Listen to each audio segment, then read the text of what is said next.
বক্তব্য পেশ করবেন হ্যালো মোহাম্মদ রাতুল গাজী। হ্যালো বিসমিল্লাহির রহমানির রহিম। ছাত্র দলের কেন্দ্রীয় ঘোষিত কর্মসূচি জুলাই আগস্টের ঐতিহাসিক না ডিগ্রিতে আমি এখন শহীদ ও আহতদের প্রতি সম্মান ও না সারে নাই।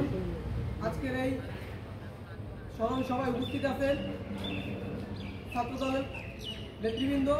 সবাইকে জানাই বাংলাদেশ জাতীয়তাবাদী ছাত্র দল নলছিটি সরকারি ডিগ্রি কলেজ ছাত্র দলের পক্ষ থেকে বিপ্লবী শুভেচ্ছা এবং অভিনন্দন। সম্মানিত উপস্থিতি, আপনারা জানেন গত বছরের জুলাই আগস্টের ছাত্র জনতার বিপ্লব, যে বিপ্লবে আমরা পেয়েছি একটি স্বাধীন এবং সার্বভৌমত্ব দেশ। এই প্রায় 2000-এর অধিক শহীদ এবং প্রায় 50,000 উপর আহত, এই শহীদ এবং আহতদের আমরা আজকের এই দিনে গভীরভাবে স্মরণ করছি এবং তাদের প্রতি শোক প্রকাশ করছি। এবং আমরা সেই সাথে বলতে চাই, যদি এই বাংলাদেশের এই স্বাধীনতা এবং সার্বভৌমত্ব প্রতি কেউ যদি বাধা হয়ে দাঁড়ায়, বাংলাদেশ জাতীয়তাবাদী ছাত্রদল তাদের কঠোর হাতে দমন করবে।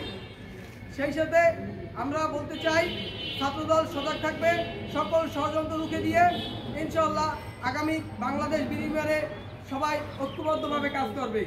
ছাত্রদল আমরা যদি ঐক্যবদ্ধ না থাকতে পারি, তাহলে দুষ্কৃতিকারীরা সেই সুযোগ নেবে।